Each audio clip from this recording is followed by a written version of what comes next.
Nakahiga si Alfonso sa lumang upuan ng kanilang sala habang kausap sa cellphone ang matalik niyang kaibigan na si Martel. Malalim na ang gabi pero hindi siya dinadalaw ng antok dahil sa kasabikang nararamdaman. Tol, hindi mo maiisip ang nadiskubre ko. Sa Capiz, may baryong hindi na nakatala sa mapa. Ang tawag, Baryo Luntian. Dati daw, ginawang tagwa ng mga Kastila ng kanilang ginto at mga relikya. Ang swerte talaga at hanapon ko to ng lugar na mag-isa. Huwag ka muna maingay sa iba ha. Sa iyo ko lang to ibinalita kaya magmadali na kayo nila Camila at yan James para makapunta rito. Baryo Luntian? Di ba sabi na matatanda, sa Capiz daw ang sentro ng mga aswang? Sigurado ka bang safe sa lugar na yan ha? Talagang dyan mo pa naisipan pumunta ha? Kakaiba ka talaga, tol. Naku, uunahin pa ba natin yung mga aswang-aswang na yan? Pagkakataon na natin to para magkaroon ng malaking break sa pagyaman, tol. Sa bagay, pero sure ka ba na legit yung sinasabi mong treasure? Baka mamaya gawa-gawa lang yan ng mga taga rin sa Baryo Luntian.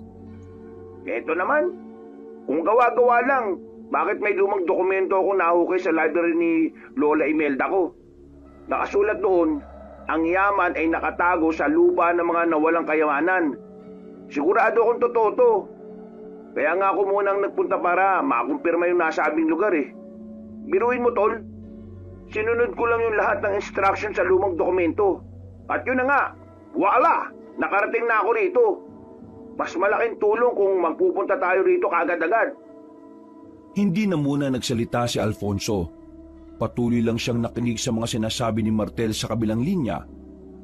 Sa pagiging treasure hunter niya sa loob ng ilang taon, ay hindi na bago sa kanya mga kwentong katulad nito na parabang alamat na lang kung tutuusin.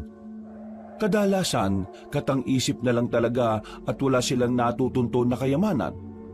Pero habang pinakikinggan niya ngayon, ay tila iba ang tono ng matalik niyang kaibigan. Mahalatang seryoso talaga ito sa mga sinasabi. Uy, ano na? Di ka na nagsasalita dyan. May kausap pa ba ako? Oo, nandito pa ako. Nag-iisip lang ako kung anong gagawin eh. Huwag mo na pag-isipan pa. Halina kayo rito, habang wala pang ibang nakakatuntong sa lugar na ito. Mamaya maunahan pa tayo ng ibang tao eh. Delikado kapag ang mga sakim na politisyan ang napunta sa kayamanang makikita natin. Idagdag mo pa yung mga rebelde na pakalat-kalat sa iba't ibang probinsya. Wala ka bang tiwala sa best friend mo, ha? Ito naman, nagtampo ka agad. Basta kung totoo yan, kasama mo ko. Alam mo namang hindi ako uurong sa ganitong misyon eh. Pero teka, sigurado ka bang ligtas at walang aswang? Alam mo naman na kapag binabanggit ang Capiz yung kaagad ang kaisipan ng mga tao. Ay nako, alam mo naman ang mga tao. At saka kahit saan naman may aswang at hindi lang sa Capiz. Diyan nga sa Maynila, marami lalo na paggabi. Naninitsit pa sa'yo sa dilim, tapos aalokin ka ng 150. Si Raulo, ibang aswang naman yun eh. Teka tol. Oh, anong problema? Bakit bigla ka nalang sumeryoso dyan? Naputol ang boses sa kabilang linya, pero may mga narinig pang boses si Alfonso na hindi niya maintindihan. Anong nangyari ron? Sinubukan niyang i-dial ulit ang numero ng best friend pero hindi na yon sumasagot. Napakibit-balikat na lang siya at ipinagsawalang bahala na lang muna ang tungkol dito. Akala niya kasi ay ayos lang ang lahat. Pero lingid sa kanya ay may nangyayari ng kakaiba sa kinaroroonan ng matalik niyang kaibigan. Kinabukasan, sinubukan muli ni Alfonso na tawagan si Martel subalit ring lang ng ring ang nasa kabilang linya. Paulit-ulit siyang tumatawag hanggang sa tuluyan na lang mag-cannot be reached na lang ang narinig niya. Ano na nangyari sa taong yun? Hindi naman siya nagpapalobat ng sipi. Parang nakakapag-alala tuloy ah. Dahil dito, matapos siyang mag-asikaso ng sarili, ay umalis siya ng bahay at tinawagan ng girlfriend na si Camila pati ang isa pa niyang kasamahang treasure hunter na si James. Nagkita sila sa isang fast food chain at habang kumakain at nagkakape ay napag-usapan nga nila ang tungkol sa sinasabi ni Martel kagabi. Sir Poncho, Ito po, sa akin lang naman Pero kung ako sa'yo huwag ka na makisangkot sa sinasabi ni Sir Martel. Biruin nyo, Capiz pa talaga yung tinutukoy niyang lugar. Pero maganda sa Capiz at wala naman ako nakikita masama. Taga roon kaya yung katrabaho ko. Ilang beses na rin ako nakapunta roon.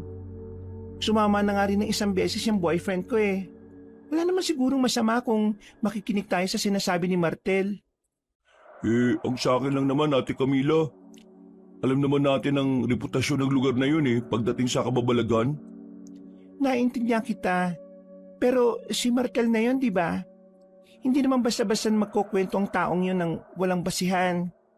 Hindi mema yung best friend nitong boyfriend ko. Yung bang mema sabi lang?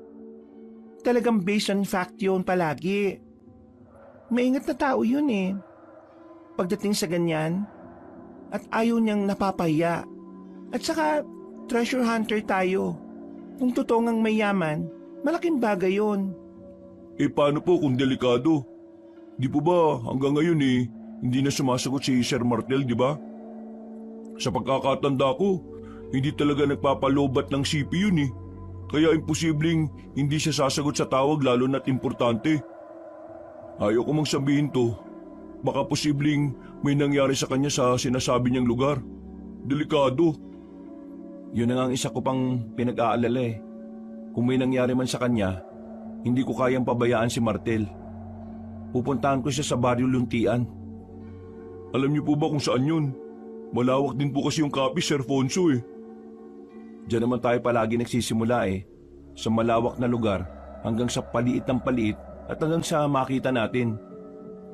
Wala nang dapat na aksehing oras. Pupunta na ako sa Capiz. Sasama ko. Hindi ako papayag na mag-isa ka lang na pumunta ron. Siyempre, hindi rin naman ako magpapaiwan sa adventure na to, no? Para na rin makita natin si Sir Martel kung saan man siya napadpad. Wala nang ang inaksayang oras ang tatlo. Matapos silang makapagayos ng mga dadalhin, ay nagbiyahe na nga sila patungong Capiz. Pagdating sa nasabing probinsya, habang nasa bus ay nakatanaw lang si Alfonso sa bintana. Iniisip niya pa rin ang huling usapan nila ni Martel. Bago ito hindi na sumagot hanggang sa ngayon. Napaisip tuloy siya habang punong-puno ng pag-aalala ang mga mata. Nasaan ka ba, Tol Martel? Saan mo matatagpuan yung Baryo Luntian na yan? Kagad nilang tinungo ang kapitolyo ng probinsya. Nagpakita kagad sila ng mga valid IDs para mas mapabilis ang pagtatanong. Una na nga nilang isinangguni ang tungkol sa Baryo Luntian. Pero gano'n na lang ang gulat nilang tatlo nang sabihin sa kanila ng isang opisyal sa Kapitolyo na walang ganoong lugar sa probinsya. Ipinagpilitan pa nga ni Alfonso ang tungkol dito at kamuntikan na silang mauwi sa pagtatalo. Mabuti na lang ay sinabihan na ni Camila si James na lumabas na muna at ang dalaga na ang makikipag-usap. Makalipas ang ilang minuto, bigo sila na nagtambay na muna sa isang fast food chain para kumain, magpahinga at makapag-isip-isip. Parang imposible naman na walang ganung pangalan ng baryo sa probinsyang ito. Baka naman sir, hindi Capiz ang binanggit na lugar ni Sir Martel. Capiz talaga yung sinabi niya, sigurado ko. Nagtanong na rin ako sa kanila. Ang sabi ng Auntie Dorny niya, Capiz nga rin daw ang sinabi ni Martel sa kanila. Pero wala silang ideya kung anong pupuntahan dito ng best friend ko. Kaya hindi ko na lang din muna sinabi na posibleng nawawala nga si Martel. Naku po, nakakapag-alala na tuloy kung nasaan si Sir Martel. Yun na nga rin ang iniisip ko Bakit hindi tayo magpatulong sa kinaukulan para marami ang maghahanap? Pasensya na mahal pero wag na muna siguro. Narinig mo naman yung sinabi ng mga tao sa Kapitolyo. Walang Baryo Luntian dito sa Capiz. Kapag sinabi natin na nawawala rito si Martel, baka ituro lang tayo sa ibang probinsya. Naalala ko rin bigla yung sinabi niya nung gabing yun Hindi raw nakatala sa mapa yung baryo na yun. Sinunod niya lang daw yung instruction sa dokumento ng lola niya Ibig sabihin, mahiwaga yung baryong yun? Parang gano'n na nga. Ang problema lang natin, kung saan tayo magsisimula na tuntunin ang huling lugar na pinuntahan ni Martel. No need na problema about yan, mahal. Nakalimutan niyo na ba na may tracker tayong 4? Connected ang mga GPS natin sa isa't isa? Check niyo yung mga cellphone niyo. Nagulat sila nang sa ipinakitang GPS ni Camila, doon nga ay natunto nila ang huling pinuntahan na lugar ni Martel bago siya mawala. Hindi na sila nag-aksaya pa ng oras. Nagbiyahe na sila kaagad papunta sa isang baryo at doon pansamantalang naghanap ng mauupahan. Napagdesisyonan kasi nilang magtagal doon para mahanap nga ang nawawalang si Martel pati ang nasabing tila mahiwagang baryo ng luntian. Mainit ang sikat ng araw nang bumaba sina Alfonso, James at Camila mula sa sinasakyang jeep kanina. May dala silang tig-isang malaking backpack at ilang kagamitan dahil nga sa magtatagal sila sa nasabing probinsya. Sa tulong ng GPS ay natuntun nga kagad nila ang huling pinuntahan ni Martel na tila liblib na lugar na rin. Grabe, ang haba ng biyahe. Parang natagtag ako ng gusto. Yung puwet ko halos mamanid na nakakaupo eh. Ate Camila, ang dami mong kinain kasi kanina nung nandun tayo sa bayan. Tapos, ang dami ko palang dala ngayon. Ikaw ang may pinakamabigat na bitbit sa atin Excuse me, James. Hindi natin alam kung gaano katagal tayo dito, no? Mas mabuti na yung laging maging handa tayo, lalo na tinahanap natin si Martel. Oh, okay. Napailing na lang si Alfonso pero napangiti rin siya kahit iniisip ang matalik na kaibigan. Ilang saglit pa ay inaya na niya ang dalawa. Naglakad sila papunta sa terminal ng tricycle dahil may kalayuan pa pala ang inuupahang bahay ni Martel bago siya mawala. Nagtanong na kagad sila sa tricycle driver at ang sabihin nila ang bakasyon ng liblib ay pinasakay kagad sila. Ilang saglit lang ay tinungo na nga nila ang nasabing lugar. Mga pasado 1:00 ng tanghali nang marating nila ang lugar. Pagkalapag ng mga gamit ay kumain muna sila ulit ng mga dalang pagkain na nabili nila sa kabayanan. Maya-maya pa, habang nagpapahinga sina James at Camila, ay lumabas muna si Alfonso para magmasid sa lugar. Nag-ikot-ikot muna sila sa buong bahay habang humahanap ng clue para makita si Martel. Saan ka ba nagsusuot, Martel? Asan ka ba? Matapos malibot ang buong bakuran, ay naglakad-lakad pa sila hanggang sa makapunta sa ilang kabahayan. Nang makita niya ang ilang kalalakihang nakatambay, ay nagtanong-tanong siya patungkol sa baryo Luntian. Pero pare-pareho ang sagot ng mga kalalakihan. Wala rin daw ganoong baryo sa kanilang lugar.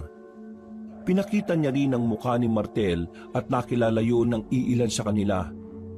Ilang araw-araw na malagi ang binata sa bakasyon ng liblib pero nawala na nga rin daw ito bigla. Matapos makakuha ng mga impormasyon ay dali-dali siyang bumalik sa inuupahan nilang bahay. Doon ay naabutan niya sina James at Camila na nag-uusap. Oh, anong meron guys?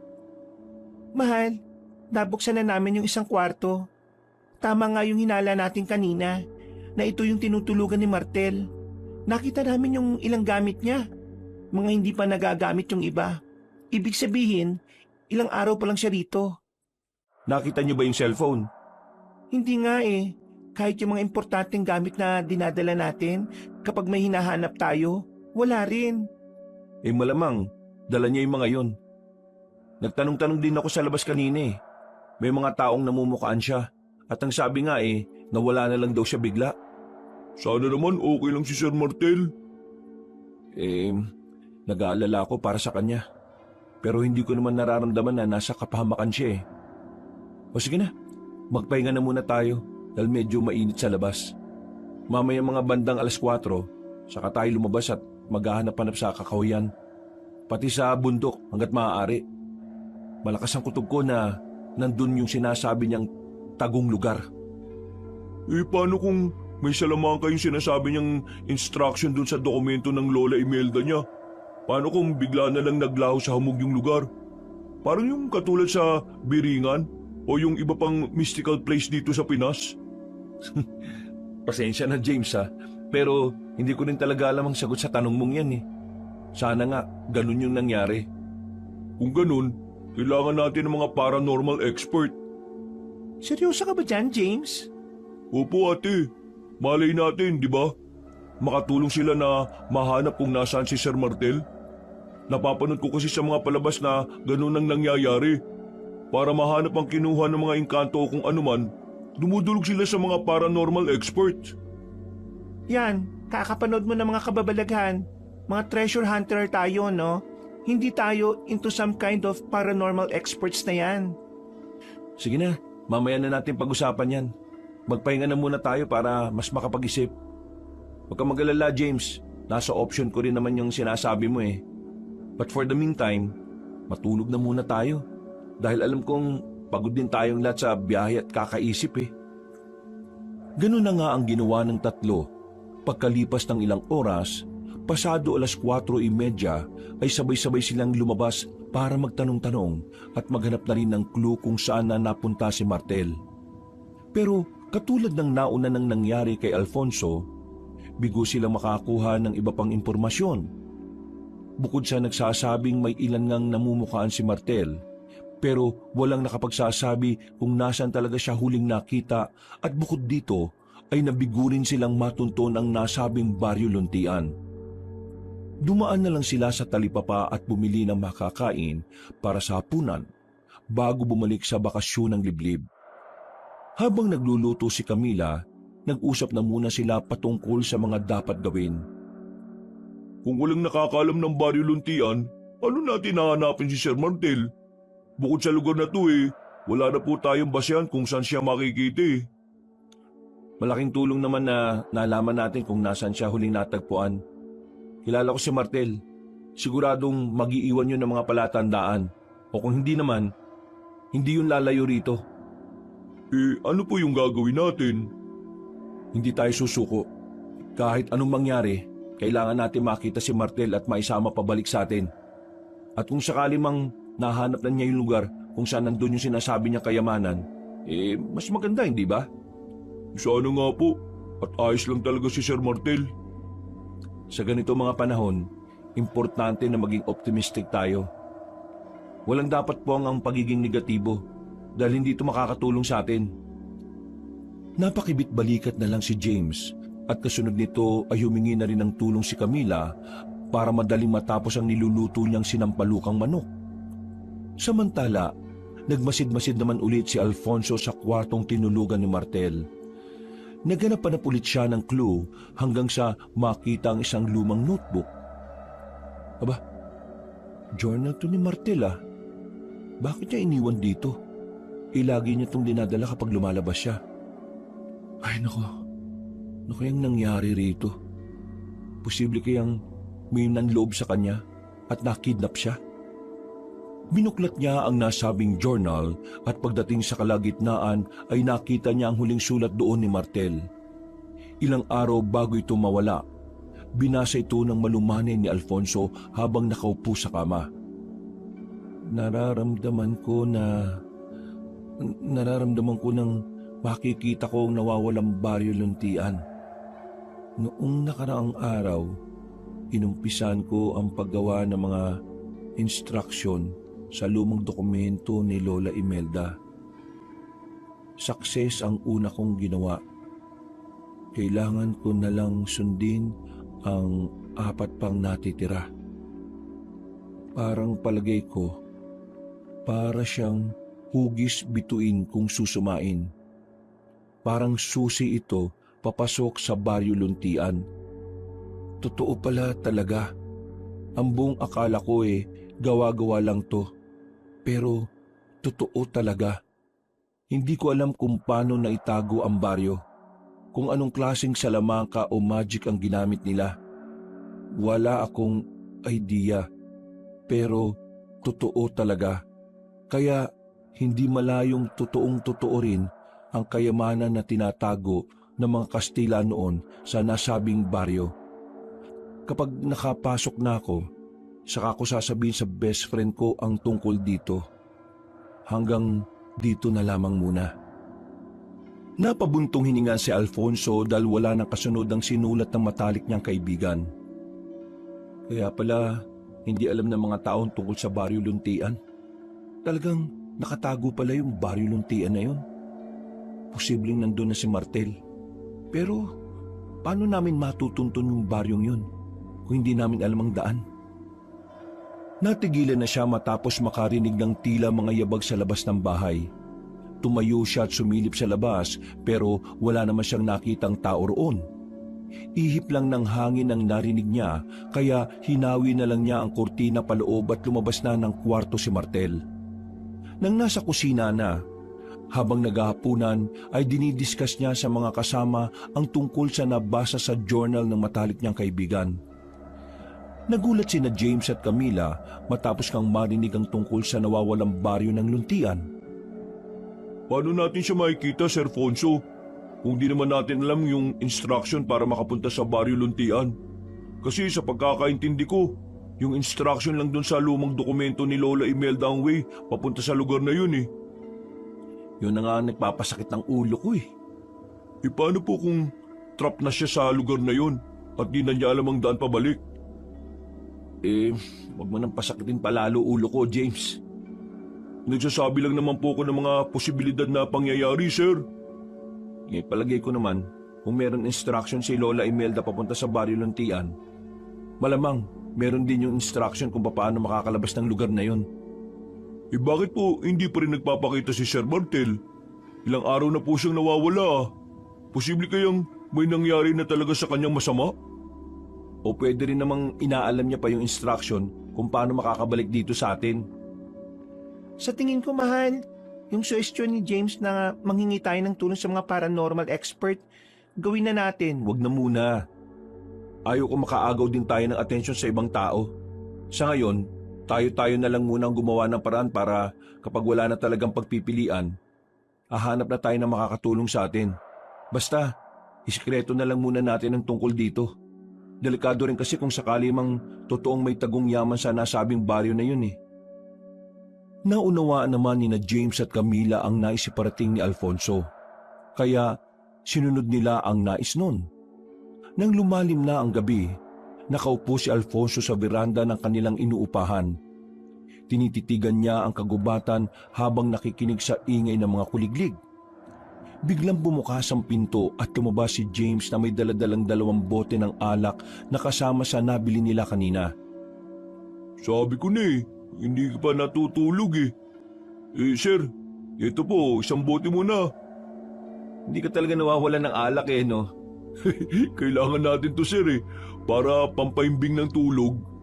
Sa bagay, tama ka. Hindi rin talaga ako pinatutulog ng pag-iisip ko kay Martel eh. Ayaw ko mang isipin yung mga sinasabi mo kanina na baka may nangyaring hindi maganda sa kanya. Pero hindi rin naman may sasantabi yun. Sana lang talaga ayos siya. Sabi niyo nga po, sir, di ba? Maging optimistic lang tayo. Stay positive, di ba? Natigilan na si James sa pagsasalita dahil nakarinig sila ng kaluskos malapit sa kanilang pwesto. Pagtingin nilang dalawa sa halamanan sa kanan ay nakita nilang may kung anong gumagalaw doon. Dali-daling binuksan ni James ang flashlight ng kanyang cellphone at itinapat doon ng ilaw.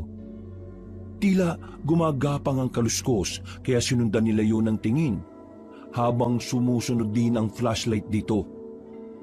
Nagkatinginan pa sila ng sabay. Kinukutuban. Dali-daling kinuha ni Alfonso ang lisensyado niyang baril na nakatago lang sa likod niya. Tumayo sila pareho at naglakad pababa sa veranda. Sino yan? Lumabas ka dyan! May baril ako rito! Papuputokan kita kapag hindi ka lumantad!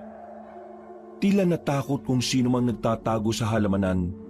Lalong lumakas ang kaluskos hanggang sa lumayo na yon. Sinubukan nilang habulin pero mula sa hindi kalayuan ay nakarinig na sila ng nakakakilabot na alulong ng aso. Sabay silang napahinto at napatingin sa nila lang na hahabulin sana nila. Nakita nila ang itsura ng isang matandang babae pero nakalayo na yon. Hahabulin pa nga sana ni James pero pinigilan na siya ni Alfonso. Bakit niyo ko pinipigilan? Maabutan ko naman yung matandang babae na yun eh. Narinig mo ba yung alulong kanina? Opo. Alam mo naman ang kasabihan patungkol sa pag-alulong ng mga aso, di ba? Opo, sir, pero totoo ba yun? Sa mga ganitong klase ng probinsya, mas mainam nang pakinggan natin ang mga ganoong pamahiin. Alalahanin mong wala tayo sa Maynila. Halika na, bumalik na tayo. Doon na rin natin ubusin yung iniinom nating alak. Sige sir, noted po. Sabay na nga silang bumalik sa loob ng bahay at ipinagpatuloy ang pag-uusap habang inuubos ang tig-isang bote ng alak. Nang matapos na, ay nagpaalam na siya kay James na naiwan sa sala dahil gusto pa nitong uminom ng isa pang bote. Pagdating sa kwarto ay tumabi na siya kay Camila na nahihimbing na sa pagtulog. Bago matulog ay napaisip pa siya tungkol sa matandang babaeng nakita nila kanina. Ano kaya minamatyaga na matandang babae na yun dito? Hindi kaya may kinalaman siya sa pagkawala ng best friend ko? Bukas, dapat makita ko siya. Mahal, matulog ka na. Baga pa tayong pupunta sa gubat para maghanap ng mga clues na magtuturo sa kinaroroonan ni Martel, di ba? Sige mahal. Tulog ka na. Tulog na tayo. Niyakap na nga niya ng maigpit ang girlfriend at nakatulog na sila na mahimbing. Kinabukasan, habang nag-aayos sila ng gamit, may biglang kumatok sa pinto.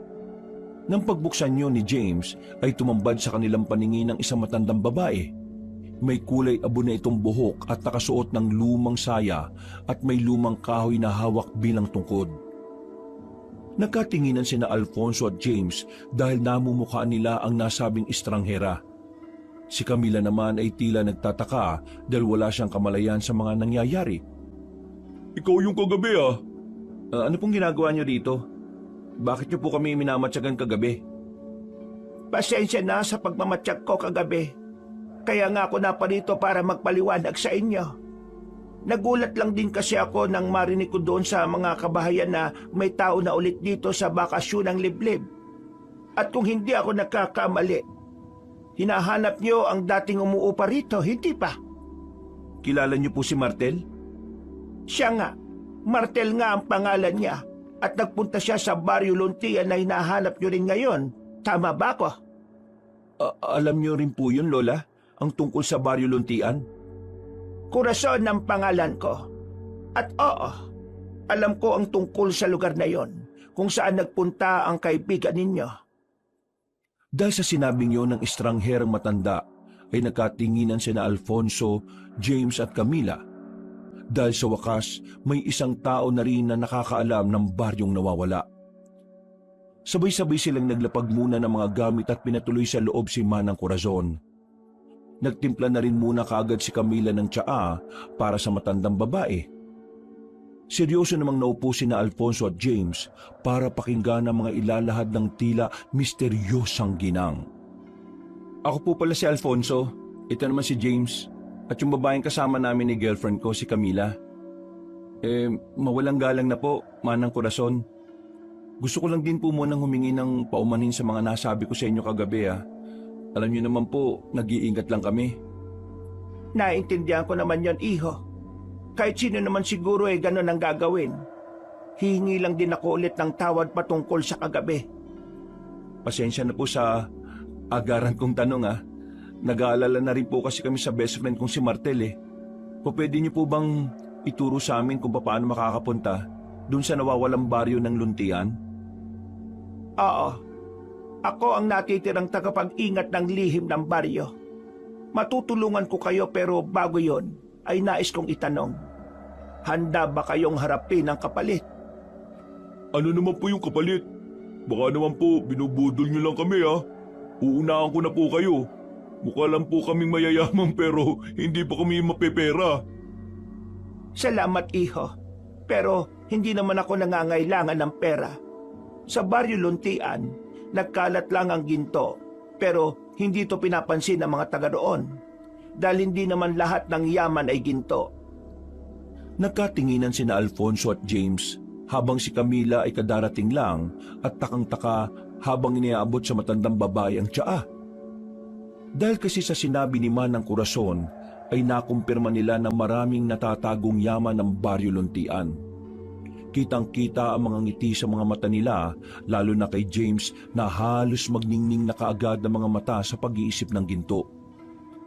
O pwede niyo po ba kaming dalhin sa Baryo Luntian? Kung nasaan ang kaibigan kong si Martel?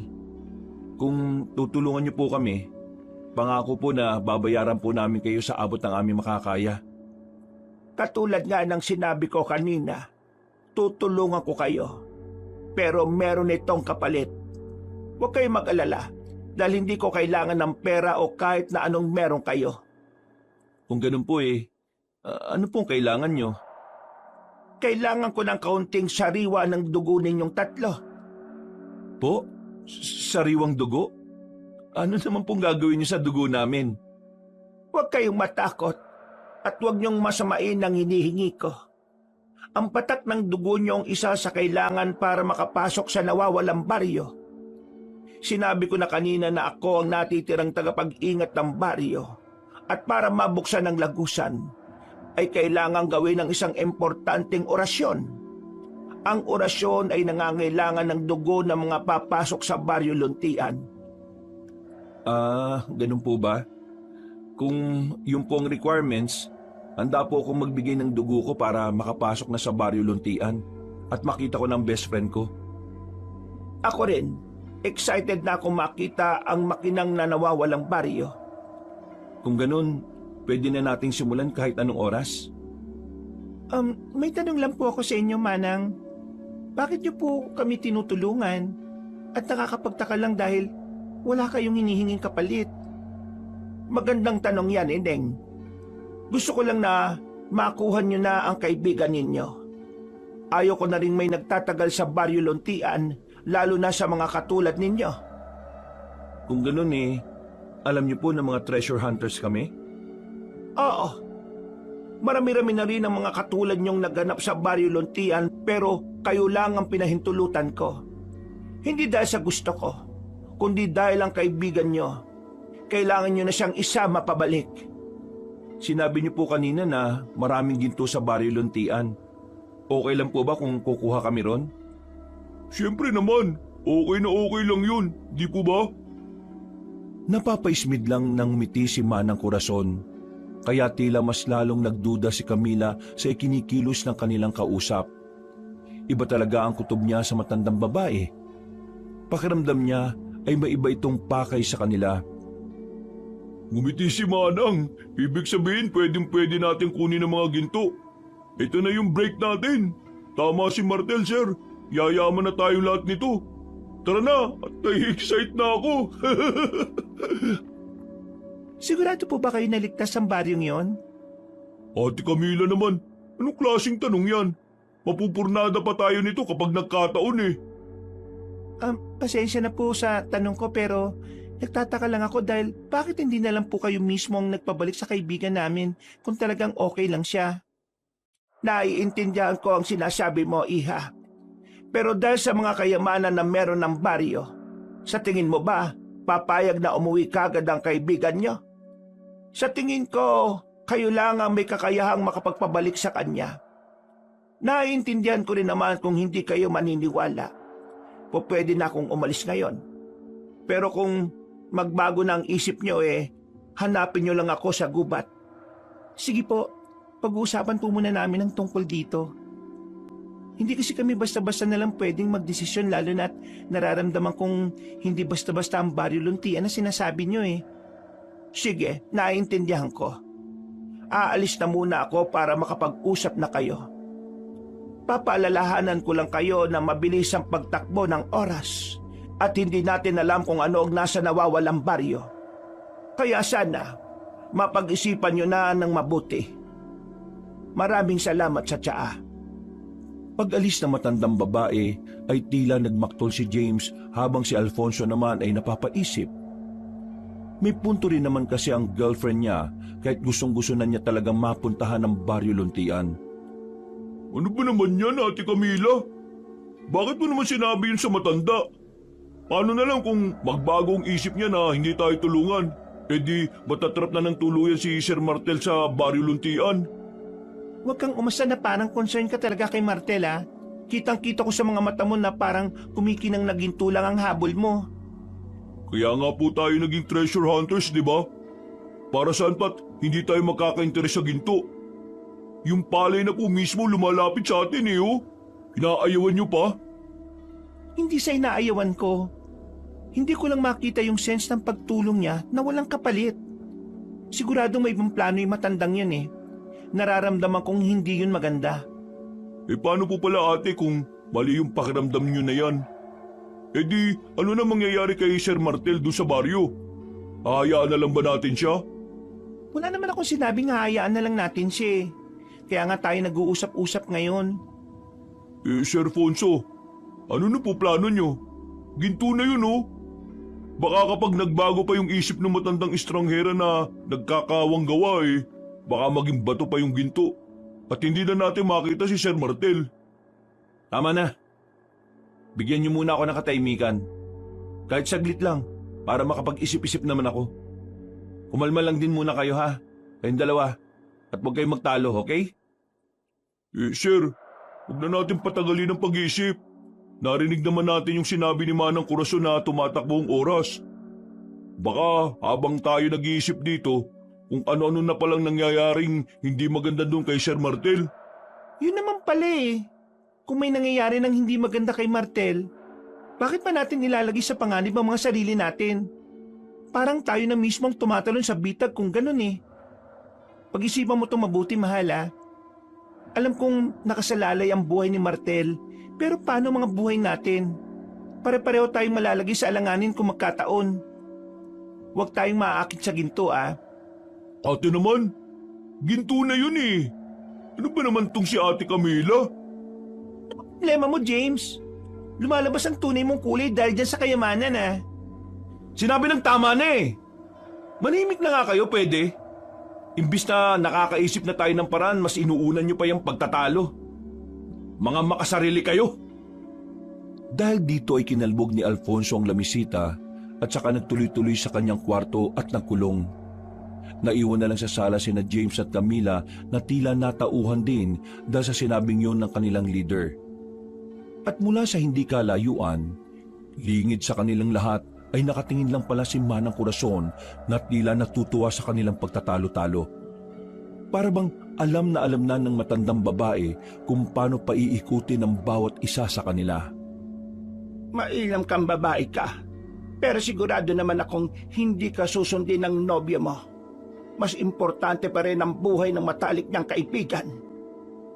Naglaho na siya sa kakahuyan pagkasabi noon, habang ang tatlo sa bakasyon ng liblib ay tila nananahimik. Mabilis na lumipas ang oras. Inabot na sila ng tanghali pero wala pa rin kumikilo sa tatlo. Nasa magkahiwalay na kwarto sina Alfonso at James habang si Camila ay nakaupo lang sa sala at nag-iisip-isip. Ilang saglit pa ay lumabas na nga ang leader sa gilid at tinawag silang lahat. Seryosong naupo ang tatlo sa sala. Nakayukod si James at si Camila naman ay nakahalukip-kip habang nakasimangot. Nakapagdesisyon na ako. Ako na lang ang pupunta sa Baryo Luntian.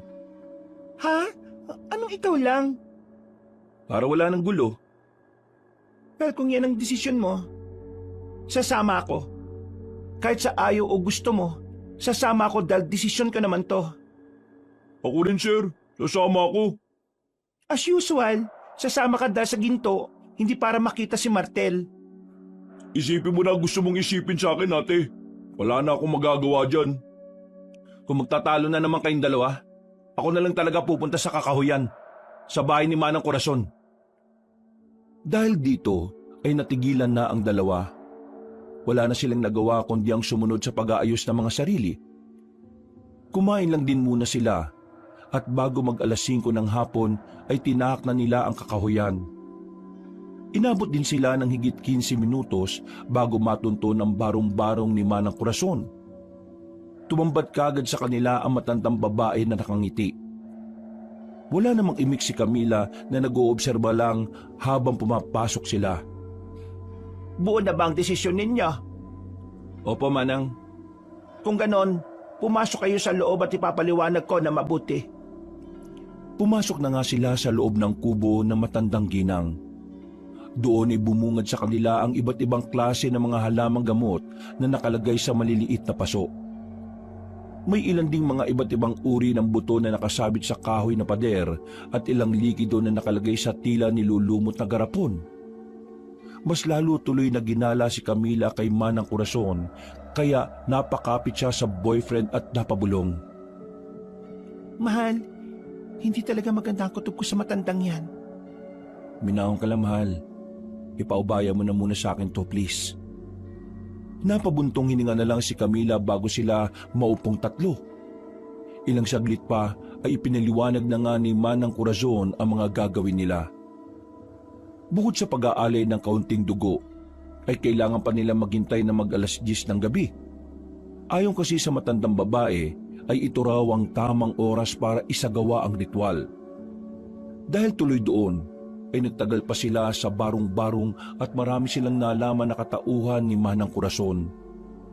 Bukod nga sa siya ang natitirang tagapagbantay sa lagusan ng nawawalang baryo, ayon pa sa kanya ay galing sila sa lahi ng mga babaylan. At noong panahon ng mga Kastila, sa pinagsama-samang Salamangka at Karunungang Itim, ay naitago nga ang baryo Luntian kasama ng ilang yaman katulad ng ginto. Ginawa ito ng mga tao roon dahil para makaligtas sa gerang nagaganap. Hindi ito lubos mapaniwalaan ng tatlo. Lalo na nang malaman nila na may mga tao pang nabubuhay hanggang ngayon sa baryong tinutukoy na matandang babae. May halong kaba at pagkaiksay tuloy sa puso ni Alfonso. Habang kitang-kita pa rin sa mga mata ni James ang pagnanasa sa kayamanang nakatago sa nawawalang baryo. Kaya sa tuwing mapapalingon sa kanya si Camila, ay napapaismid na lang ang dalaga dahil alam niya ang hangarin ng puso ng malusog na binata. Napabulong na lang tuloy siya sa sobrang pagkadismaya sa kakilala. Napaisip din siya dahil nga sa mga taong nasa baryo Luntian. Kung hanggang ngayon ay nandun pa rin ang mga tao sa baryong yon, ibig sabihin ba nito matagal na silang nabubuhay? Paano nangyari yon? Sigurado kung may nangyari sa kanila na hindi pa sinasabi sa amin na matandang to. Sa dami ng mga napag-usapan ay hindi nila namalaya ng pagtakbo ng oras. Sumapit na nga ang alas 10 ng gabi. Tahimik na ang paligid at tanging huni ng mga kuliglig at kaluskos ng dahon ang maririnig. Nasa gitna ng sala sina Alfonso, James at Camila. Kasama si Manang Corazon na nakaupo sa lumang silyang kahoy. May hawak ang matandang babae na kapiraso ng papel na puno ng ukit na simbolo. Nakalabas at nakasindi na rin sa mesa ang ilang kandila na siya ring inilagay na matanda. Nandun na rin ang maliit na patalim na siyang gagamitin nila sa paghihiwa sa kaliwang palad bilang parte ng ritual. Makinig kayo. Katulad ng sinabi ko kanina, ang patak na mga dugo nyo ang magsisilbing pagkilala sa inyong pagtawid. Pero hindi ibig sabihin nito ay ligtas na habang ginagawa natin ito. Ang daan patungo sa baryo Luntian na hindi simpleng kalsada lang. Nakatago ito sa pagitan ng dalawang mundo. Ang mundo ng mga buhay at ang mundo ng mga nilimot. Ang makakatawid lamang ay yaong makikinig at susunod sa orasyon na gagawin natin.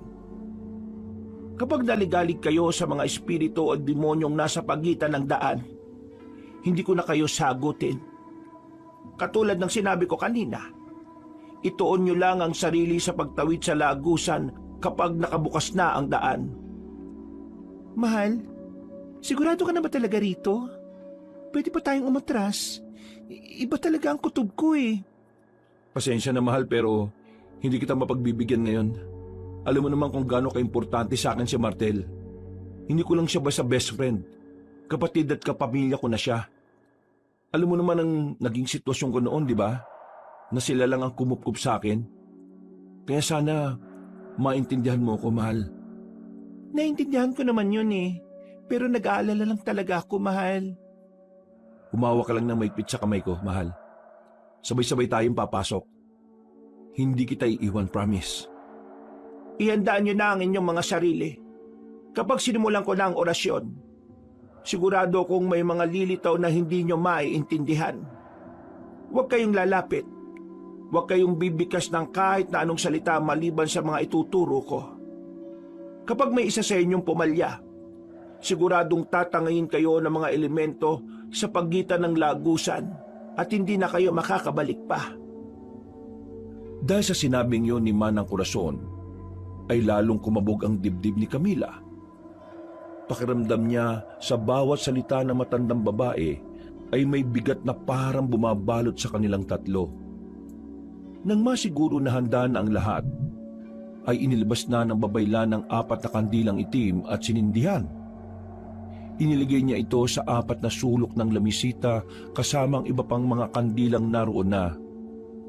Umalingaw-ngaw ang himig ng malamig na hangin kahit nakasara ang mga bintana. Damang-daman nila ang kakaibang enerhiya na may dalang kabigatan.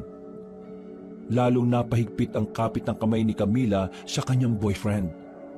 Si James naman ay tila nanginginig pa rin ang mga mata dahil sa pagka-excite na makita ang kayamanan sa Baryo Luntian. Nagsimula ng kumumpas sa hangin si Manang Corazon. Pagkalaon ay mas lalong tumindi ang lamig sa kapaligiran. Sinimulan na niya ang pagbibigkas ng orasyon. Mga kakaibang salita na siya lang ang nakakaunawa. Dahil dito ay tila mas tumindi ang bigat ng kapaligiran. Damang-daman nila ang mga iyon na parang sila'y hinahatak na matinding gravity pababa. Napaikpit lalo ang paghahawak kamay ni na Alfonso at Camille dahil patindi ng patindi ang kakaibang enerhiyang bumabalot sa paligid. Nagpatuloy pa sa pagbibigkas ng orasyon si Manang Corazon hanggang 12 ulit. Pagkatapos siyang magsalita ay tila nilamon na matinding katahimikan ng paligid. Para bang dumilim kahit pa may kandilang nakasindi. Sa ngalan ng mga anino na gabay ng lagusan, sa ngalan ng ilaw na siyang nagbibigay tanglaw sa daan, pakinggan ang aking hiling.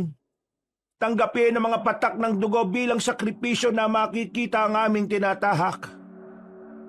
Humudyat si Manang Corazon sa tatlo, kaya isa-isa nilang kinuha ang patalim at magkakasunod na naghiwa ng palad. Nang dumugo ay isinali nila ito sa mangkok na nasa gitna ng lamisita. Nang matapon na ay saka sila bumalik sa paghahawak ng mga kamay. Nagpatuloy naman ang matandang babae sa pag-uorasyon. Muling tumindi ang lamig ng kapaligiran dahil dito hanggang sa muli na namang mabalot ng katahimikan ng paligid. Kitang-kita nila kung paanong kumulo ang mga dugo nila na nasa mangkok. Ito naman ang nagsilbing hudyat para kay Manang Corazon. Muli sa ngalan ng mga anino na gabay ng lagusan, sa ngalan ng ilaw na siyang nagbibigay tanglaw sa daan, pakinggan ang aking hiling. Buksan ang lagusan patungo sa badong hindi nakatala sa mapa. Paintulutang makapasok ang may sakripisyong dugo sa Baryo Luntian.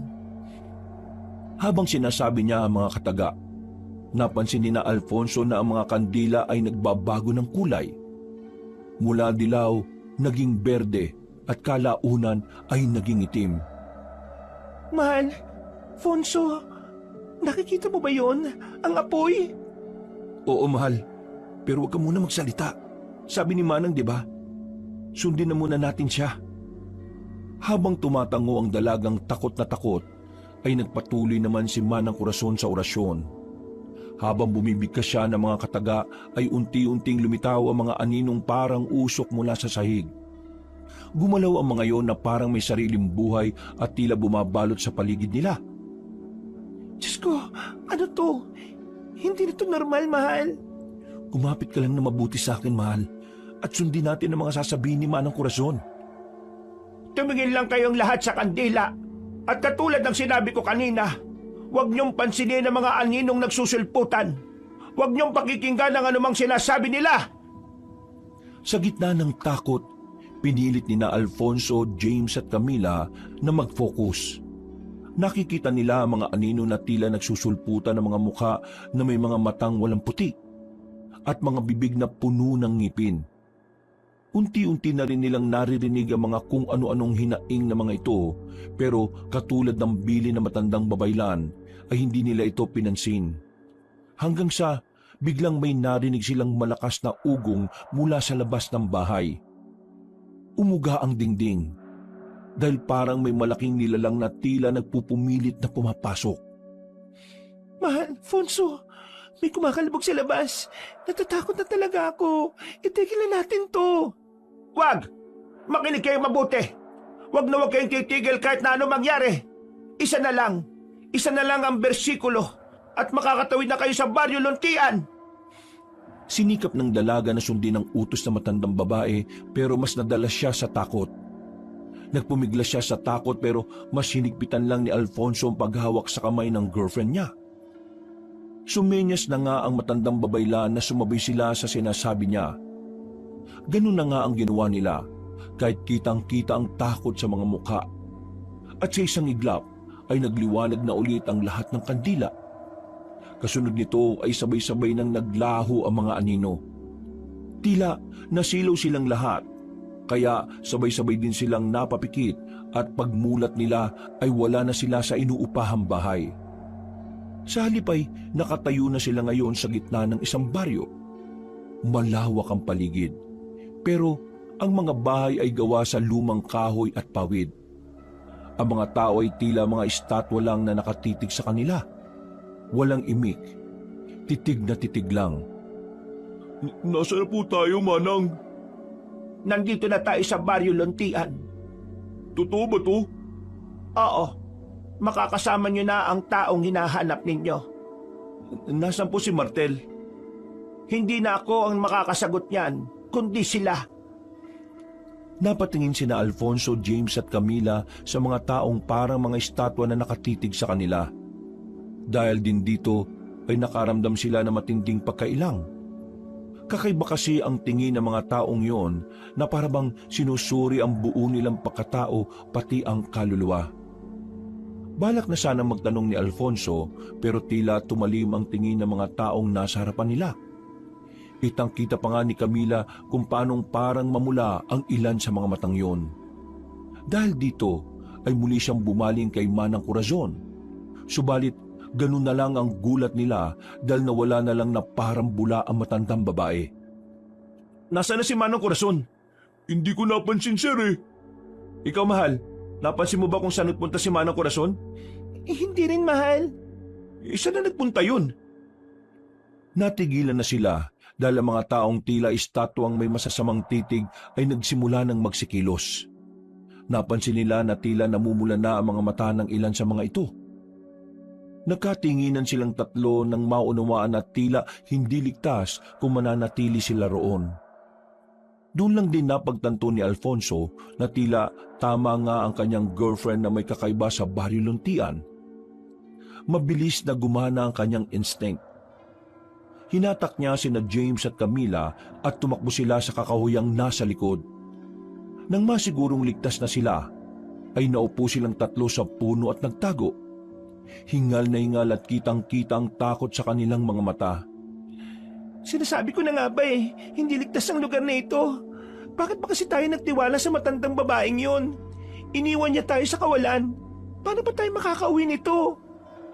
Ate Camila, isipin na lang natin maganda pa rin ang nangyari dahil dinala tayo ni Manang Corazon sa lugar kung saan maraming kayamanan. Narinig mo ba ang sarili mo ngayon, ha, James? Ganyan ka na ba talaga kasakim sa kayamanan? Talagang naiisip mo pa rin ang ginto? Hindi mo naiisip kung paano tayo makakauwi ng buhay. Kahit makuha mo yung mga sinasabi mong ginto, kung mamamatay tayo dito, wala ring silbi. Huwag na nga muna kayo magtalo at magingay. Baka marinig tayo ng mga taong humahabol sa atin eh. Hindi naman tayo sigurado, sir, na hinahabol nila tayo eh. Kahit sino naman siguro makakita ng dayuhan sa kanilang lugar, magugulat din at magagalit. Hindi lang siguro tayo nagkaintindihan. Kaya makipag-usap lang tayo na maayos sa kanila. Nabulag ka na talaga na kasakiman mo sa yaman, James. Ano ba nangyayari sa'yo? Hindi naman ako sana bubulag, at Camila. Ito naman talaga ang isa sa pinunta natin dito, di ba? Hindi lang naman para hanapin si Sir Martel. Hindi na natapos ni James ang pagsasalita dahil mula sa hindi kalayuan ay tila ba umuyog ang isang puno. Sabay-sabay silang napatingin dito simula sa ugat hanggang pataas. At ganun na lang ang gulat nilang tatlo nang biglang nagkaroon ng mga mata ang nasabing puno, pati bibig na naglalaway at may matutulis na mga ngipin. Doon nila napagtanto na hindi ito isang puno, kundi isang malahalimaw na nilalang. Dahil dito ay napasigaw si Camila sa takot. Tumalo ng halimaw na nagpapanggap na puno dahil ang balat nito ay parang ang ganon. Napatras naman silang tatlo pero nadapa si Camila kaya siya natalsikan ng maladagta nitong laway sa kaliwang hita. Pagtayo ay bigla na lang siyang nakaramdam ng pagkamanhid hanggang sa mahirapan na siyang gumalaw. Dahil dito ay binutan niya ang boyfriend at patakbo silang lumayo sa lugar na yon. Ano yung halimaw na yun, sir? Hindi ko alam. Habang tinatakasan na malatuod na halimaw, mula sa hindi kalayuan ay may nakita si Alfonso na aninong nakatayo at nakatitig sa kanila.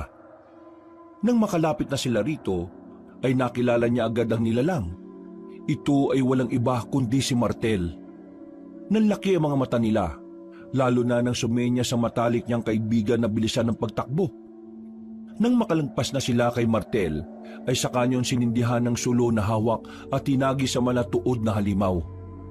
Nagsisigaw yon hanggang sa tumakbo palayo sa kanila. Nagulat naman sina Alfonso at James at pagkatapos ay pumasok na sila sa yungib na pinagkukublihan ni Martel. Paglapag sa tila napaparilisang si Camila, ay napatitig na matagal si Alfonso sa matalik na kaibigan. Siniguro niyang ito nga talaga si Martel kahit na maputla ang pagmumukha nito ngayon. Medyo nangayayat at parang nangangalumata. Ikaw na ba talaga yan, best friend? Ikaw ba talaga yan, Martel? Oo, tol. Ako to. Buhay ako. Salamat at inaanap niyo ako. Natigilan si Martel dahil niyakap na siya ng maigpit ng matalik na kaibigan. Tuwang-tuwa talaga si Alfonso na makita ulit ang kanyang best friend. Salamat at nakita ka rin namin. Lagpas 1 linggo na kami rito sa Capiz na naghahanap sa iyo. Mabuti na lang talaga at natagpuan ka namin. Salamat sa Diyos. Paano niyo ako nakita? Wala namang silbi yung cellphone at GPS sa lugar na to eh. Dahil walang signal. Nalobat na lang yung sa akin eh. At di ko na rin alam kung saan ko na naiwan. Kaya pala, hindi rin nagana itong mga sipi namin. Oo, tol. At ang alam ko rin eh, walang ibang daan papunta rito sa Barrio Luntian kundi itong pagsunod sa instruction sa lumang dokumento ni Lola Imelda. Tinulungan kami ng isang matandang babae, si Manang Corazon. Pero hindi na namin siya nakita eh. Nawala siya bago kami habulin ng nilalang na yung kanina. Sir Martel, ano ba yung malatod na nilalang na yun? At paano mo nalaman ang kainaan niya? Isa yung tuuran. Ang tuuran ay isang uri ng mga makalumang aswang. Ayon dito sa lumang dokumento ni Lola Imelda, nunggang panahon ng Kastila pa sila nag-e-exist. Kung ganun eh, may mga aswang din dito sa Barrio Luntian? Oo, at hindi lang tuuran. Dahil ayon dito sa nakasulat sa huli ko lang din nabasa, bukod sa tuuran ay may panikbot at luwad din. Pare-pareho silang mga makalumang aswang na nung panahon pa ng Kastila nag-e-exist. At ang mas nakakagulat sa nalaman ko, ang kapalit pala ng ginawa nila ay ang pagiging aswang ng mga taga-baryo. Kung ganun eh, lahat na nandito sa Barrio Luntian eh, mga aswang na? Oo, ang mga taga dito ay hindi na mga ordinaryong tao. Dahil sa nangyaring ritual noon, ang naging kapalit ay ang mismong mga katauhan nila. Pero totoo ba yung tungkol sa ginto at kayamanan? Dahil sa sinabing yon ni James ay tila napaungot si Camila. Pero hindi naman siya makakilos dahil sa pagkaparalisa. Napansin siya ni Martel kaya nagulat ang matipunong binata nang makita ang dalaga na may dagtang laway sa kanyang hita. Nadagtaan ba siya ng tuuran? Hindi ko sigurado pero natalsikan siya ng laway eh. Nakakaparalisa ang dagtang walay ng mga tuuran. Kaya mag-iingat tayo sa laway nila ah. Mabuti na lang at may dala akong halamang gamot galing sa isang barong-barong na nakita ko sa Kakahuyan bago magpunta rito sa Barrio Luntian. Inasikaso na nga kagad nila si Camille. Pinainom nila ito ng dalang halamang gamot ni Martel. Ilang saglit pa ay bumuti na ang lagay ng dalaga. Nakakapagsalita na siya pero hirap pa rin na maigalaw ang hita. Nagpalipas sila ng oras sa yungib dahil sinasabi nga ni Martel na yun ang pinakaligtas na lugar sa baryo. Sir, totoo po ba talaga ang aswang? Nakita mo naman di ba kanina? Hindi ko rin ba naniniwala? Naisip ko lang kasi, ang sabi ni Manang Corazon na bago tayo makatawid dito sa Baryo Luntian, nasa pagitan tayo ng kabilang mundo at pagkalimot. Naisip ko lang na baka nananaginip lang tayong lahat at kailangan lang nating magising. Tanga ka ba? Sa tingin mo panaginip lang tong nangyari sa akin? At kung panaginip lang to, hindi mo madadala yung ginto at kayamanang ginugusto mo makuha. Ate naman, huwag ka na magalit sa akin. May punto rin naman ako, di ba? Nandito rin naman na tayo. Bakit hindi pa natin kunin yung mga kayamanan na nandito bago tayo makaalis? Sir Martel, sigurado akong nakita mo na kung nasaan yung kayamanan sa baryong to. Sabi kasi ni Manang Corazon, nagkalat lang daw sa mga kabahayan dito yung kayamanan eh. Sakim ka talaga no, James? Sa tingin mo ba makukuha natin yon sa mga taga-baryo na asong na ngayon? Nag-iisip ka pa ba? O puro ginto at kayamanan na lang ang nasa utak mo? Martel, kung nakapunta ka sa lugar na ito, dahil sa pagsunod mo sa instruction sa dokumento ni Lola, sigurado naman na may instruction din dyan para makabalik tayo. Oo, pero pasensya na Camila, dahil hindi ganun kadali eh. Nung pumasok ako dito, kinailangan ko magsakripisyo ng isang buhay na hayop, pati ng patak ng dugo ko. Huli ko na lang din nabasa yung tungkol sa kung paano makakalabas dito sa Baryo Luntian eh. Kung hayop lang naman ang kailangan, kukuha lang tayo sa gubat o dun sa baryo. Tapos magpatak tayo ng mga dugo natin. Pero iba na ang patakaran kapag paalis ka na sa Baryo Luntian. Ha? Anong ibig mo sabihin? Hindi na hayop, kundi tao na mismo ang kailangang isakripisyo. Ito pala ang dahilan kaya namatay ang Lolo Marcos ko. Ito yung nakatala rito sa lumang dokumento ni Lola Imelda. Nagulat ang lahat sa kanilang narinig. Hindi sila makapaniwala na ganun pala ang kapalit kapag ninais mong makalabas sa nawawalang baryo ng Luntian. Pasensya na dahil naudyukan ko pa kayong magpunta rito. Kung hindi dahil sa akin hindi rin kayo malalagay sa alanganing lahat. Naku, wag na tayo magsisihan pa. Sigurado ko na may iba pang paraan. Ang kailangan natin ay mahanap si Manang Corazon. Sigurado kung alam niyang ligtas na daan palabas sa baryong to. Sa ngayon, magpahinga na muna tayong lahat. Ligtas naman ang lugar na ito, hindi ba? Bukas, magplano tayo kung paano makakapuslit sa baryo na ito. Hanapin natin ang matandang babaylan at sisiguraduhin ko sa inyo na makakabalik tayo sa atin ng ligtas at buhay. Walang may iwan. Yes sir, patigin to ah. Napaismid na naman si Camila dahil inis na talaga siya sa inaasal ni James. At katulad ng napag-usapan, nagpahinga na nga muna sila sa yungib na yon. Nagsalitan sina Alfonso, Martel at James sa pagbabantay habang si Camila ay nagpapahinga para makabawi ng lakas dahil sa pagkaparalisa. At mabilis na lumipas ang oras. Kinabukasan, sabay-sabay silang nagising dahil sa tila masasayang huni ng mga ibon sa labas ng yungib. Pagsilip nila roon ay parabang normal lang ang kapaligiran. Pinagsaluhan nila ang natitirang dilata na dala ni Martel noong nagpunta siya sa lugar na yon. At habang kumakain, ay pinagplanuhan na nga nila ang gagawin. Mabuti na lang talaga. Sa ilang araw na pananatili ko sa lugar na ito, nakakabisado ko na rin ang baryo. Kung ang hinahanap natin ay yung sinasabi mong matandang babae, posibleng makita natin siya sa kapilyang nasa pinakasentro. Ilan lang naman ang nakita kong kabahayan na nandun sa paligid ng kapilya eh. Meron din ako nakitang kulungan ng baka at kambing doon na pwede natin gawing pamain para mabulaho silang lahat. Tama, pakakawalan natin yung mga nasa kulungan at habang abala sila saka tayo papasok sa kapilya para kunin si Manang Corazon. Kapag di gumana yung unang plano, James, pwede ka namang maging pain. Mabilis ka namang tumakbo, di ba? Oh, bakit po ako? Magpapakita ka lang naman sa kanila sa bandang bukid eh. Tapos kapag hinabol ka nila, aabangan ka ni Camila sa kakawayan. Sabay na kayong babalik dito sa kuweba. Tapos kami ni Fonso, kaming bahala na humanap kay Manang Corazon. Gagawin lang naman natin to kapag hindi umubra yung una nating gagawin eh. Paano kung mag-transform sila sa pagiging aswang? Huwag kayong mag-alala. Dahil hindi naman sila magpapalit sa anyo kapag umaga eh. Tuwing gabi lang sila nagiging aswang. Kaya dapat, bago kumagat ang dilim, magawa na natin ang misyon natin. Sa tagal na nila sa lugar na to, siguradong sabik na sila sa sariwang dugo at karne ng tao. Kaya kailangan na natin makalis sa lalo madaling panahon. Paano po kung parehong hindi gumana yung mga plano natin? Paano po kung ang solusyon lang talaga ang nakalagay dyan sa lumang dokumento ni Lola Imelda? Gusto mo ba makauwi o gusto mong magpaiwan dito? Gusto ko baka uwi. Di sumunod ka na lang sa plano at yung sinasabi mo, pag-iisipan na lang natin yan kapag wala ng ibang paraan. Wala namang umimik sa kanila. Pagkatapos ng pag-uusap na yon, ay sinunod na nga nila ang usapan.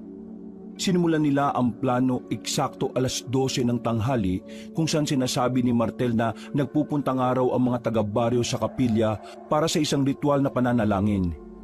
Nakaantabi lang sina Camila at James sa kakahuyan na malapit sa bukid. Para kapag pumalpak ang unang plano, ay saka na sila kikilos.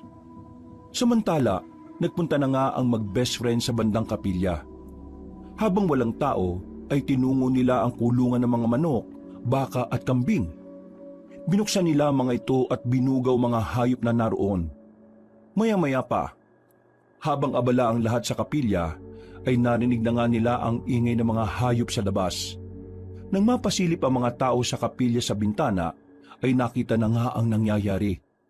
Nag-utos ang namumunong si Mang Ordo sa ilang kalalakihan na lumabas para ikulong ulit ang mga hayop na nakakawala. Sinamantala na nga nina Alfonso at Martel ang pagkakataon. Nagtungo sila sa likurang bahagi ng kapilya hanggang sa makita nila ang pintuan dito. Dahan-dahan nilang itong binuksan at saka maingat na pumasok. Ako nang papasok, tol. Dahil ako ang nakakakilala kay Manang Corazon eh. Okay, sige. Ako naman bahala rito mag-lookout. Mag-iingat ka, tol ha. Kung kailangan mo ng tulong, tawagin mo kaagad ako. Oo, tol. Nagmadali na nga si Alfonso sa pagpasok sa loob ng maliit na kapilya. Sinuyod niya ang 2 silid sa likuran pero wala siyang nakitang tao. Kahit sa banyo ay nagpunta rin siya pero walang nakita roon. Nagdesisyon na siyang pumunta sa harapan. Sumilip siya sa kortina hanggang sa mapansin niyang nagbabalikan na ang mga tao na nagkulong sa mga hayop na pinakawalan nila. Hindi niya nakita roon si Manang Corazon kaya bumalik na siya sa kinaroroonan ni Martel. Pero nagulat siya dahil may ilang kalalakihan na papunta sa kinaroroonan nila. Makikita nila tayo, tol. Magtago tayo. Pero wala tayong pagtataguan. Bago pa matapos ni Alfonso ang pagsasalita, mula sa kinaroroonan nila ay nakita na nila si James na tumatakbo sa bukirin. Tila natunugan na nga ng mga yun ang kanilang sitwasyon. Dahil doon, ang mga kalalakihang papunta sana sa kinaroroonan nila ay tumakbo papunta kay James. Nagpahabol nga ang malusog na lalaki hanggang sa kakahuyan. Nang paangat na siya, ay nakaabang naman doon si Camila na inaabot ang kamay niya. Pero dahil sa mabilis sa mga kalalakihan, kaya halos maabutan na sila. Bilisan mo, James! Abutin mo na ang kamay ko! Oo, ate! Paghawak ng malusog na binata sa kamay ni Camila, ay pwersahan niya yung hinatak. Dahil tuloy dito ay nahulog ang dalaga at dumaus-us pababa. Nagpalit sila ng pwesto. Si James na ang nasa ligtas na sitwasyon habang siya ang nasa baba at nakikipaghabulan. Tumakbo na si James pabalik sa kuweba na hindi iniisip ang kasama. Mabuti na lang ay dumating sina Alfonso at Martel kaya nailigtas nila ang dalaga. Natakasan nila ang mga taga-baryo at sabay-sabay silang nakabalik sa yungib. Pagkakita ni Camila kay James ay galit na galit siya dito na gusto niyang saktan ang malusog na binata. Pero pinigilan siya ng 2 lalaki. Sinadya mo akong hatakin para ako malagi sa alanganin, no? Ate naman, bakit ko naman gagawin yun sa'yo? Grabe ka naman kung makapambintang. Matagal mo na akong kilala. Sa tingin mo magagawa ko yun? Sa tagal ko na nga pagkakakilala sa'yo, di ko sukat akalain na ganyan ka pala. Hindi ka lang sakim eh, makasarili ka rin. Bakit ba inis na inis ka sa akin, Ate Camila? Hindi naman ako yung gusto mapunta rito, di ba? Bakit parang ako sinisisi mo? Tama na yan. Hindi yan makakatulong sa atin. Tumahimik na nga sina James at Camila habang sina Alfonso at Martel ay nag-iisip ng paraan kung paano makakalis sa lugar na yon nang ligtas silang apat. Sumasakit ang ulo ko kakaisip eh. Nasa kaya nagtatago yung matandang yun? Kailangan pa nating magalugog sa baryo habang sikat pa ang araw. Mga kasama, medyo risky itong gagawin natin ha, pero kailangan nating maghiwa-hiwalay para mas mabilis na mahanap yung sinasabi niyong matandang babae. Kung sino una makakita sa kanya, maghanap kagad ng makakasama para makatulong at makagawa kagad tayo ng plano para maisama yun dito sa kuweba. Wala na tayong dapat sayangin na oras dahil kapag kumagat ang dilim, siguradong mas mahihirapan tayo dahil mag-aanyo na silang aswang. Dahil sa planong yon ay kumilos na nga agad silang apat. Nagiwahiwalay silang bumalik sa baryo at nagmasid-masid hanggang sa sumapit na ang alas 5:30 ng hapon. Eksakto naman na natunto ni James ang kinaroroonan ng mga nakatagong yaman sa baryo. Dahil dito, tila nawala na naman siya sa focus. Gamit ang dala niyang bag ay kumuha siya ng mga ginto at alahas. Isinilid niya ang kakasya pero marami pa ring natira. Babalikan ko kayo! Ano yung ginagawa mo? Bakit inuuna mo pa yung mga kayamanan na nakita mo kaysa sa paghahanap kay Manang Corazon? Ate naman, huwag mo na akong pakialaman. Naghahanap naman ako sa taong yun eh. Nagkataon lang na itong una ko nakita. Umalis na tayo rito. Bilisan mo na dahil magdidilim na. Mauna ka na ate. Kaya ko na ang sarili ko. Napailing na lang si Camila at dahil nga sa papalubog na ang araw kaya sapilitan na niyang hinatak ang malusog na lalaki. Nagpambuno tuloy sila na siyang naging dahilan kung bakit nahulog ang bag na may kayamanan at kumalat sa sahig. Nakagawa din tuloy ito ng ingay, kaya nagpunta ang mga nagbabantay. Bakit mo ba kasi ako pinakikialaman ha? Nakita mo yung nangyari ate oh. Nahulog yung mga nakuha ko. Huwag mo nang damputin yan. Ano ka ba, James? Narinig na tayo ng mga taga-baryo eh. Pero tila bingi si James na patuloy pa rin sa pagdampot ng mga kayamanan. Hanggang sa unti-unti nang lumubog ang araw. Eksakto rin na may 4 na taga-baryo ang bumungad sa kanila. Tumingin ang mga iyon na masama. Ang mga mata nila ay tila nagliliyab sa galit na nararamdaman. At ilang saglit pa nga ay kitang-kita ni Camila kung paanong unti-unting magpalit anyo ang mga yon bilang isang aswang na luwad. Ang mga aswang na luwad ay isa ring kakaibang uri ng aswang. Para silang mga palaka na may malaahas na dila. Mapupula ang mga mata, mahaba ang kuko at matutuli sa mga ngipin na kayang makasira kahit gaanong kakapal na kahoy. Tara na, James, ano ba? Umalulong ang 4 na luwad na tila nagtatawag ng iba pang kasama.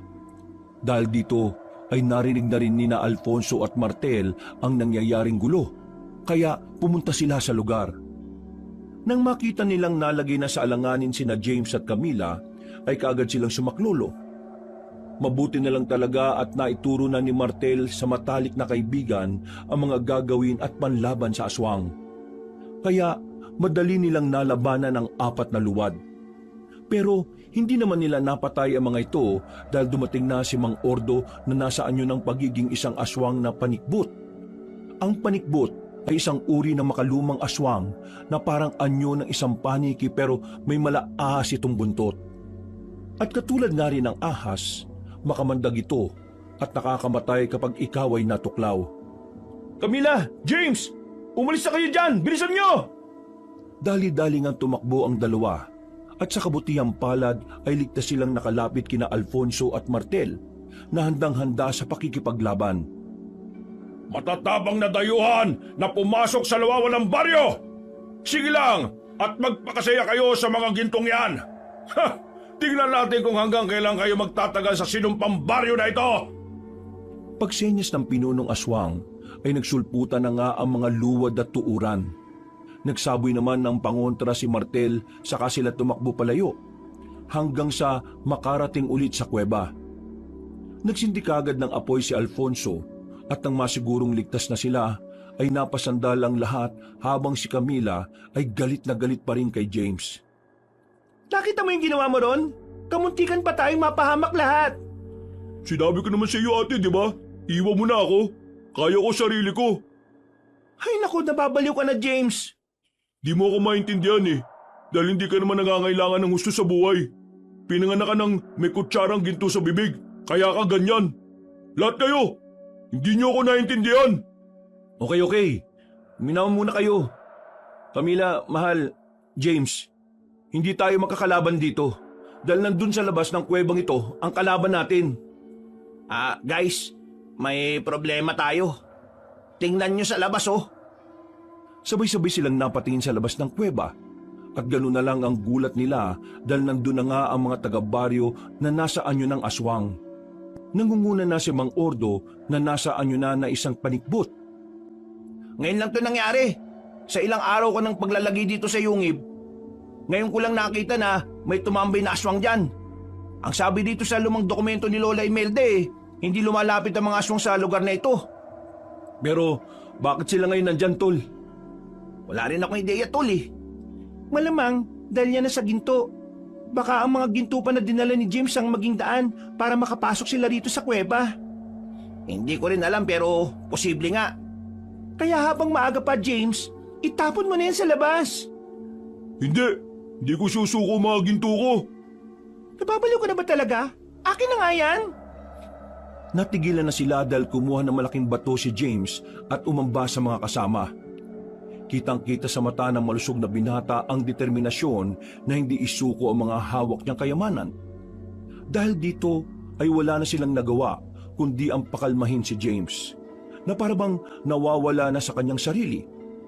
Hanggang sa mula sa labas ay narinig nila ang maladimonyong paghalakhak ni Mang Ordo. Napalingon tuloy silang apat sa pinunong aswang pati sa mga kaanib nitong naghihintay lang sa likuran. Tama ang sinabi ng babae. Naparito kami dahil sa mga kayamanang kinuha niyo sa amin. Pero papayagan namin kayo makuha yan kung isusuko niyo ang isa sa inyong mga kasama. Makinig kayo! Ang sinasabi kong ito ay parehong may benepisyo sa atin. Alam niyo naman siguro ang patakaran na makakalabas lang kayo sa baryo Luntian kapag may isa sa inyo ang magsasakripisyo. Makinig kayo! Matagal na panahon kaming hindi nakakatikim ng sariwang dugo at karne ng tao. Kaya sana mapagbigyan niyo rin kami. Makakauwi kayo kasama ang kayamanan at makakakain kami. Batas lang naman, hindi ba? Hindi kami makikinig sa mga sasabihin ninyo. May iba pang paraan. Alam namin si Manang Corazon ang may alam ng tamang paraan para makabalik kami sa labas ng baryong ito. Makinig kang mabuti, lalaki. Ang trabaho ni Corazon ay magdala ng mga bibiktimahin sa lugar na to para makatikim naman kami ng sariwang dugo at karne ng tao. Sa madaling salita, mga biktima niya kayo. At binibigyan ko na kayo ng mainam na pagpipilian.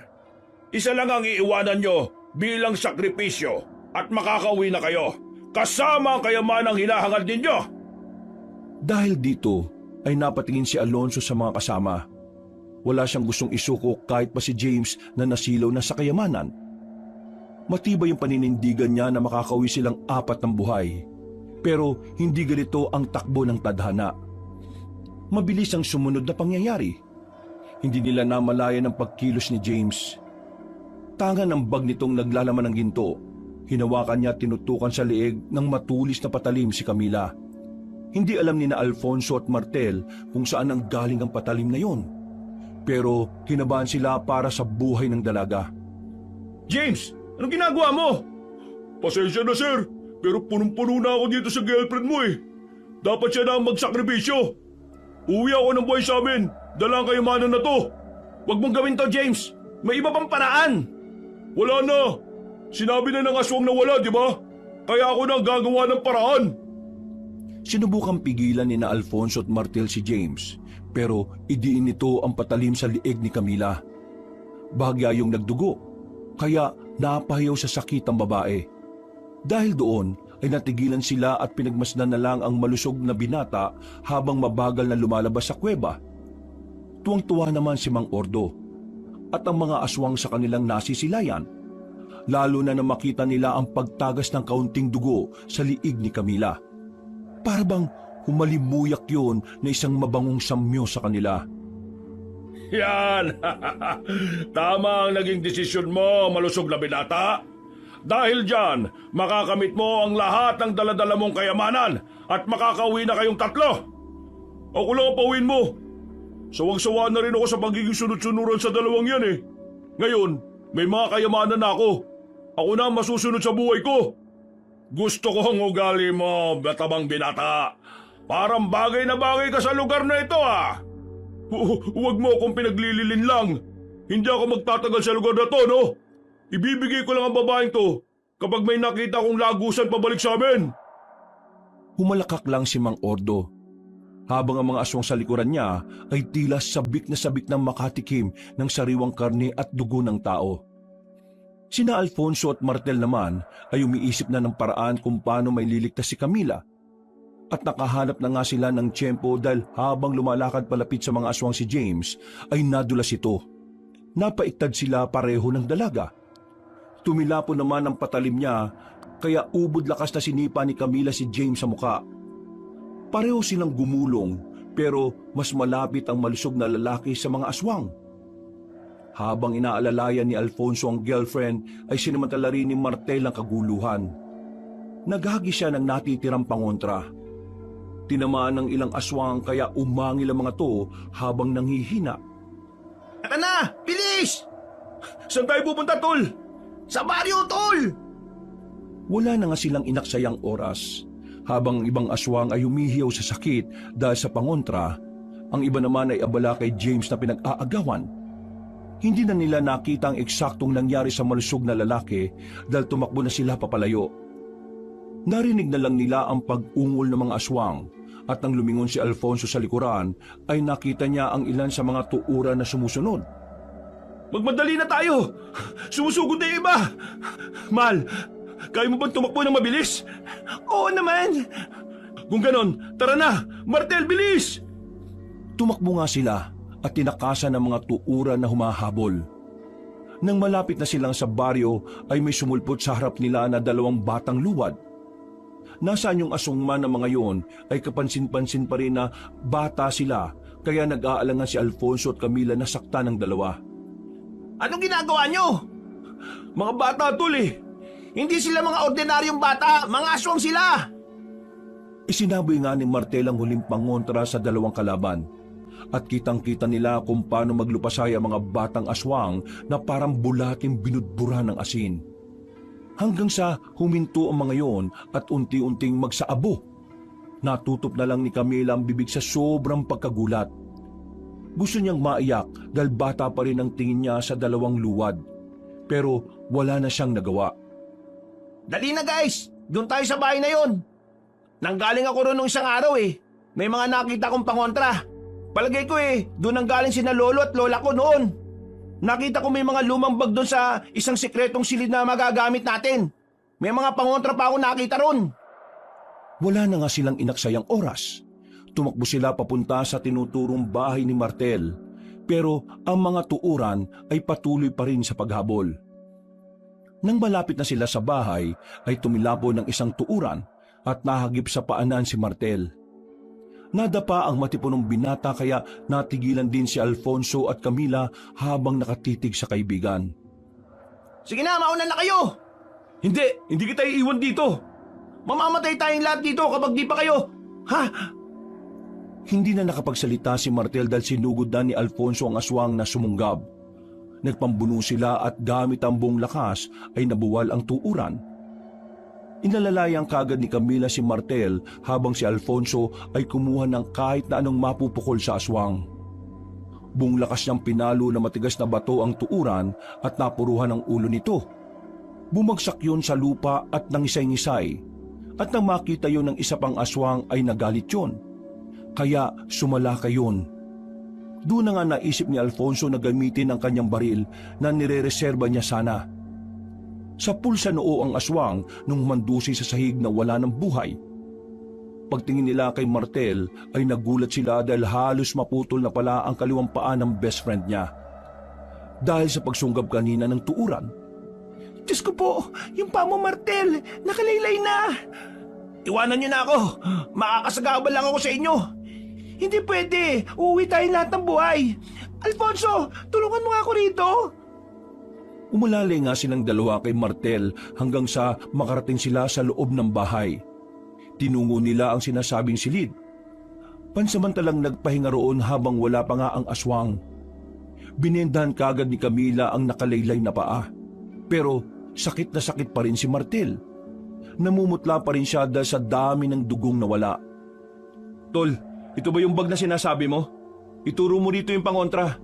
Huwag ka muna matutulog makakauwi tayo. Tumingin ka lang sa amin Uy, Tol! Ayos lang ako. Sige na, kalkalin mo lang yung bag. May nakita ko dyan na mga pangontre. Camila, kunin mo tong lumang dokumento. Ikaw nang umawak niyan. Tol, bakit? Uy, mais ka nga! Mas okay na si Camila ang may hawak niyan. Alam nating lahat na siya ang pinakamaingat sa atin. Huwag kang mag-alala, ayos lang ako. Nanghihina lang ako dahil sa mga dugong na wala sa akin. Saka dito sa pakong nawakwak ng walang iyang aswang na yun. Huwag kang mag-alala, Tol. Hindi ka namin iiwan ni Camila. Kahit na anong mangyari. Binalikan ka nga namin dito Tapos aalis kaming wala ka. Isang malakas na ungol na ang nagpahinto sa kanilang pag-uusap. At mula sa silid na kinaroroonan, sumilip sina Alfonso at Camila sa bintana. Doon na nga tumambad sa kanilang paningin ang mga tuuran at luwad na nagkakatipo na sa tapat ng tinataguan nilang bahay. Ano nang gagawin natin ngayon? Naglipanan na sila sa labas. Paano ba tayo makakaalis? Umiisip ako ng paraan. Makakalis tayong 3 rito, mahal. Paano? Mukhang makukorner na nila tayo sa bahay na mahal. Mamamatay na tayo. Huwag mong sabihin yan. Makakalis tayo rito, mahal. Di ba, Tol? May isa pang paraan, Tol Fonso. Hindi ko gagawin yung sinasabi mo. Tol, yun lang ang nakikita kong paraan. Camila, nasa lumang dokumento ni Lola ang instruction. Gawin nyo na, bago pa mahuli ang lahat. Natigilan na naman sila sa pag-uusap dahil isang tuuran ang sumira sa bintana at pumasok sa loob ng kinaroroonan nilang silid. Gamit ang mga nakuwang pangontra ay sinaboy ni Alfonso ang isang botelya. Nang tumama ito sa mukha ng aswang ay nalusaw kagad ito at nagsaabo ng walang ano-ano. Nagulat silang lahat at nagkatinginan. Pero meron na namang isa pang sumulpot mula sa nasirang bintana. Dinambahan na nito si Alfonso pero natakasan niya rin at gumapang siya palayo. Nang mapasandal siya sa isang gilid ay may nakita pa siyang lumang bag. Sa kabutihang palad ay may nakita siya roon na kinakalawang na itak. Nang sumugod ang aswang ay kinuha niya kagad ang kagamitan at saka isinaksak sa mukha ng halimaw. Hindi pa yun basta-basta namatay dahil kumakawag-kawag pa ang mga kamay. Kaya sa tindi ng galit niya ay inikot niya ang itak na nakatusok at saka hinigit ng pakanan. Mamatay ka ng aswang ka! Dahil dito ay tila nahati ang mukha ng tuuran at tuluyan nitong bumagsak sa sahig na wala ng buhay. Kumalat ang nangingitim nitong dugo sa katawan ni Alfonso kaya siya napatayo. Eksakto naman na pagharap niya kina Martel at Camila ay may nakita siyang luwad sa kabilang bintana. Huli na nang makasigaw siya dahil nasira na ang bintana. Napadapa naman ang kanyang girlfriend sa takot sa nakitang aswang na luwad. Tulong, Fonso! Nandiyan na ako! Nadamba naman si Alfonso ng bagong dating na tuuran. Galit na galit yun dahil ito ang asawa ng napatay niya kanina. Pinagkakakalmot siya sa muka pero sinalag niya ito ng mga braso kaya ito ang nadali sa kanya. At dahil na rin sa taranta, kaya winasiwas na lang niya ang kinakalawang na itak. Nang mapansin niyang dudura na siya ng maladagtang laway, ay mabilis niyang isinaboy ang isa pang pangontra na inireserba niya na rin sana. Napatras ang halimaw habang nangingisay at tila natutunaw na parang kandila. Hanggang sa magsaabo na rin ito. Mahal, Fonso, Paglingon ni Alfonso sa matalik na kaibigan ay pinagtutulungan na yun ng dalawang bagong dating na tuuran. Dahil dito ay wala na rin napagpilian ng binata kundi muling gamitin ang baril na tinitipid niya. Dalawang magkasunod na putok ng baril ang pinakawalan niya na kagad tumama sa parehong ulo ng mga aswang. Pagkahandusay ng mga yun sa sahig ay sabay silang lumapit kay Martel na nadagdagan ng malalang sugat sa katawan. Tol, nandito na ako! Aalis na tayo! Tara! Tol, wala nang ibang paraan. Gawin niyo na ang sinasabi ko. Hindi pwede! Kaya nga kami nagpunta dito sa lugar na to, di ba? Para hanapin ka. Hindi pwedeng mangyari to. Makakawit tayo ng buhay. Hindi ko na kaya. Magiging pabigat lang ako sa inyo. Hindi totoo yan. Tulungan mo na ako na akayin siya, dali. Oo, sige. Inalalayan na nga nila palabas ng silid si Martel. Habang binabaybay ang bandang sala ay napansin nila ang silid na paibaba. Nagkatinginan sina Alfonso at Camila na tila nakakaintindihan. Doon nga sila nagpunta at ang pababa na ay eksakto naman na may dumating na 2 pang luwad.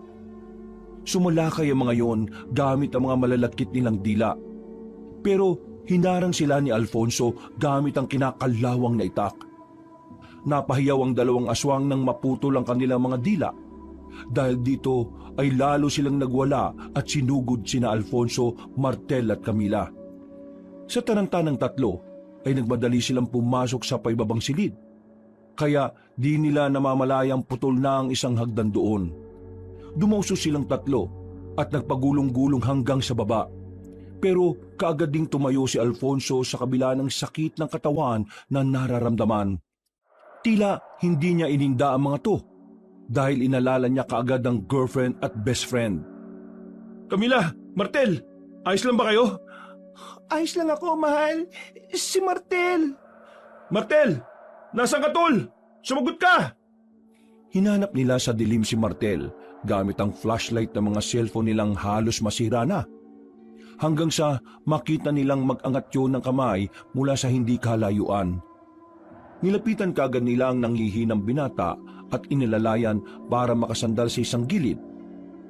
Tol, kaunting tiis pa. Makakaisip din ako ng paraan. Tol, kahit kailan ka talaga, matigas talaga ang ulo mo no? Sundin mo na ang sinasabi ko. Camila, please, ikaw na ang gumawa. Habang hindi pa nagdadatingan ng mga aswang. Kapag yung panikbot ang nagpunta rito, siguradong lahat tayo mamamatay. Hindi, tol. Hindi ako papayag. Wala nang ibang paraan. Mas gugustuhin ko nang magsakripisyo ako kaysa mamatay tayong lahat dito. Kaya please lang, tol. Hayaan mo na ako. Camila, please. Mangyak-ngyak na binuklat ni Camila ang lumang dokumento at hinanap ang huling pahina. Nang makita niya ang instruction doon kung paano makakalis ng bariluntian, ay tuluyan na siyang napaiyak. Don't worry. Ayos lang ako, Camila. Sige na. Simulan mo na. Kumuha ka na ng dugo sa mga sugat ko. My God, Martel. Ayaw kong gawin to. Pero kailangan. Okay lang ako, promise. Dahil doon ay napatras na lang si Alfonso at naiyak na rin dahil hindi niya rin matanggap na ganito ang mangyayari. Napapakuyom na lamang siya ng kamay sa inhi sa sarili dahil wala siyang magawa. Pero alam niya na wala na rin talaga siyang magagawa. Yun na lang kasi ang tanging paraan para makalis sila ng ligtas sa Baryo Luntian. Nang makakuha na ng kaunting dugo si Camila, ay nanginginig niyang hinawi ang maruming sahig. Doon niya kasi susulat ang simbolo ng pagtawid sa lagusan. Pero hindi pa man siya nagsisimula, ay nakarinig na sila ng ingay sa itaas. Hanggang sa mabusesa nila kung sino nga ang gumagawa ng ingay. Natigilan sila pare-pareho at napatingin sa pinto ng basement. Hanggang sa mas luminaw at lumakas ang boses na naririnig nila. Si James ba yun? Si James nga. Buhay pa siya. Hindi pa man nabibigkas ng dalagang salita, ay kumalampag na sa taas kasunod ng pagtalsik ni James pa ibaba. Nagulat sila nang makitang humandusay ang katawan noon sa sahig. Punong-puno na ng sugat ang buong katawan pero buhay pa. Nakita pa nilang sinusubukang tumayo ng malusog na lalaki. At walang ano-ano ay napatingin yun sa kanila na parang nabuhayan at nagkaroon ng determinasyon. Sir, Ate Camila, tulungan niyo ako. Nandiyan na sila. Hindi alam ni na Alfonso at Camila kung ano ang magiging reaksyon nila. Kung magagalit ba sila o maawa dahil sa mga pinaggagawa sa kanila ni James. Kung bakit sila mas lalong napahamak na lahat. Pero dahil sa kabutiang loob, ay lumapit pa rin si Alfonso tinatak ang nanghihinang lalaki. Umiyak yun ng umiyak matapos mapagtanto ang kanyang mga nagawang kamalian. Sir Alfonso, salamat po sa pagtulong. Huwag kang magpasalamat at huwag kang umiyak-iyak dyan. Hindi porke niligtas kita nakakalimutan ko na ang mga ginawa mo. Tingnan mo kalagayan ngayon ni Martel. Tingnan mo siyang mabuti. Kung di mo inuna yung sarili mo, hindi sana tayo magkakanda leche-leche ng ganito. Sorry sa mga nagawa ko. Dinig na dinig ko yung sinabi mo, dun sa kuweba. At ngayon, nakikita kita. Palagi yung nagpapaulit-ulit sa utak ko. Kaya hindi ko alam kung pagkatapos nito mapapatawad pa kita. Tol, saka na kayo magtalo. Gawin mo na, Camila, ang dapat mong gawin habang wala pa mga aswang. Gawin mo na ang simbolo ng pagbubukas ng daan palabas sa padyong to. Hindi nga nagkamali si Martel ng hinala dahil walang ano-ano ay sumulpot na ang mga luwad.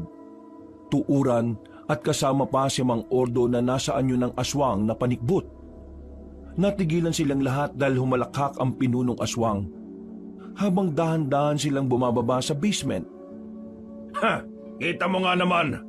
Talaga nagkatipon-tipon pa kayo sa isang lugar ha? Napakapabor talaga sa amin ng pagkakataon dahil hindi lang isa, kundi 4 ang mapagpepiestahan namin. Maraming salamat talaga kay Corazon sa walang sawa niyang pagpapadala ng handog sa mga taga-Baryo Luntian. Mga dayuhan, may gusto ba kayong sabihin bago namin wakwakin ang tiyan ninyo? Higupin ang mga sariwan yung dugo at paghati-hatian ang mga laman loob nyo at sariwang karne. Bumalik na kayo lahat sa impyerno! Oh, wag ka magpatawa, lalaki. Bumalik ba kamo kami sa impyerno? Hindi mo ba alam na nasa pintuan ka na ng impyerno? At pagkatapos namin kayong pagpiestahan, ay makikita nyo ng sabay-sabay ang hinihiling mong impyerno! Napatras si Mang Ordo matapos siyang sabuyan ni Alfonso ng natitirang pangontra. Mabuti na lang ay hindi siya natamaan sa mukha. Nadaplisan lang ang kanyang talampakan na unti-unting nasusunog. Kaya pinutol niya ito kagad para hindi na gumapang. Ang lakas din ng loob mo Mamamatay na lang kayo! Sige! Hindi ko na patatagalin ang paghihirap ng mga kasama mo. Pero ikaw, sinisiguro kong mahihirapan ka! Suminyas na ang punong aswang sa mga kasama. Pero hindi nila namalayan na kanina habang abala sila sa pakikipag-usap kay Alfonso, lumapit na ang sugatang si James kay Camila at nag-request na siya na lang ang gawing sakripisyo. Gamit ang dugo ni James, ay dali-dali ngang inukit ng dalaga sa sahigang simbolo ng lagusan palabas at saka binikas ng 12 beses ang orasyon. At nang pasalakay na ang mga aswang, ay nagulat na lang sila sa mga sumunod na nangyari. May lagusang nagbukas sa gilid ng pader malapit kay Martel na hinang-hinana. Kahit si Alfonso ay nagulat at hindi inaasahan ang pangyayari. Mahal, Ponso, tara na sa lagusan! Ha? Sige! Dali-dali siyang tumakbo at binitbit si Martel at saka tumalon sa lagusan pabalik sa kapis. May mga aswang pang sumunod, pero nang makalabas na sila roon ay bigla na lang silang natunaw. Nagulat ang magkasintahan matapos yung makita. Pagtingin nila sa lagusan ay nakita nila kung paanong unti-unting lamunin ng lupa ang katawan ni James na wala ng buhay. Napaangil din si Mang Ordo dahil alam niyang kapag tumawid sila ay mamamatay sila katulad ng nangyari sa 2 aswang na sumunod. Bakit hindi ka ngayon sumunod dito? Kung matapang ang aswang ka! Lumabas ka dyan! Diyan sa Baryo Luntian at sumunod ka rito! Hindi pa tayo tapos! Sigurado akong ibabalik kayo ni Corazon dito sa Baryo Luntian. At kapag nangyari yon, sinisiguro ko sa iyo na pahihirapan kita ng gusto bago ka mamatay! Sa palagay mo, papayagan kong mangyari yon? Makukulong na kayo mga aswang sa sinumpang baryo na yan dahil hindi na ako papayag na makapambiktima pa ang manang Corazon na yon. Umangil ng umangil si Mang Ordo pati ang mga aswang hanggang sa unti-unti nang magsara ang lagusan. Nang tuluyan na itong mawala ay nakahinga na sila na maluwag. Pero hindi pa rin nagpakampante si Alfonso kaya naglakad siya palayo. Mahal, saan ka pupunta? Ikaw na munang bahala kay Martel. Dalhin mo siya sa bakasyon ng liblib at babalikan ko kayo ron. May kailangan lang akong tapusin. Pero, Makinig ka na lang, Camila. Nang makita nga ng dalaga ang matinding galit sa mga mata ng kanyang boyfriend, ay hindi na siya umalma pa. Ginawa na lang niya ang gusto ng binata. Inalalayan niya si Martel hanggang sa makarating sila sa bakasyon ng liblib. Tinungo naman ni Alfonso ang barong-barong ni Manang Corazon. Magbubukang liwayway na ng maabutan niya ang matandang babae na nagwawali sa bakuran. Tumigil yun nang makita siya. Kitang-kita sa mukha ng babaylan ang gulat dahil hindi niya inaasahan na makakabalik pa siya ng buhay. Hindi niya muna pinansin ang matandang babae. Nagdire-diretso siya sa loob ng barong-barong habang yun ay nananatili sa labas, hawak ang walis tingting. Maya-maya pa ay pinagbababasag niya ang mga kagamitan sa loob ng bahay. Wala siyang itinira sa mga yun. Siniguro niyang walang mapapakinabangan sa mga gamit ng babaylan.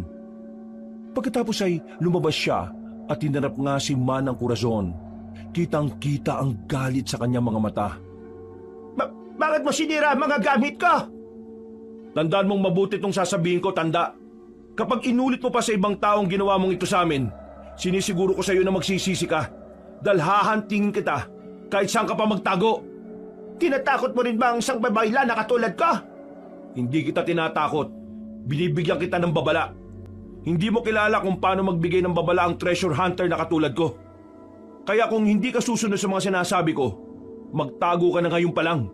Dahil sa susunod, hindi lang yan ang mangyayari sa bahay mo. Baka pati ikaw, mabasag ko na rin ang ulo. Naintindihan mo? Hindi na hinintay ni Alfonso na makapagsalita ang matandang babae. Tinalikuran na niya ito at naglakad na palayo.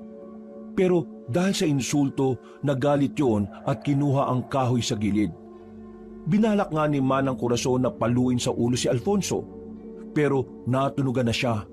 Kaya dali-dalim binunot ang binata ang baril at pinaputukan sa ulo ang matandang babaeng babaylan. Patay itong humandusay sa sahig pero pinagmasdan lang siya ng malamig ng binata.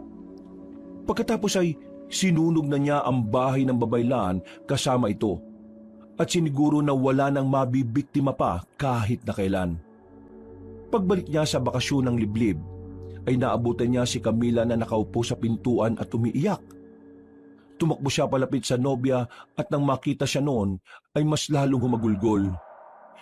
Wala na si Martel. Patay na siya, mahal. Iniwan na tayo ng best friend mo. Napayak na lang din si Alfonso. Dahil namatay nga ang matalik niyang kaibigan. Sobrang sakit para sa kanya dahil mahal na mahal niya si Martel na parang isang tunay na kapatid at kapamilya. Malaking parte ng buhay niya nakasakasama ang best friend kaya napahagulgol na rin siya. Dahil sa nangyari ay sinunog na nila ang lumang dokumento ni Lola Imelda upang masiguro na wala nang makakapunta sa nawawalang baryo Luntian. Inuwi nila ang labi ni Martel sa Maynila at binigyan ng maayos na libing. At dahil sa insidenteng yon ay tumigil na rin sila sa pagiging treasure hunter. Gamit ang naipon nilang pera ay nagtayo sila ng maliit na tindahan na ginto. At nang makaipon pa ay saka naman sila nagpakasal. Siniguro nilang magiging magarbo ang pagdiriwang na yon. Nang magkaanak sila ng kambal, ay pinangalanan nila ang dalawang lalaki na Martel at James bilang pag-alaala sa mga kasama na namatay matapos nilang makaengkwentro ang mga aswang sa nawawalang baryo. Wakas,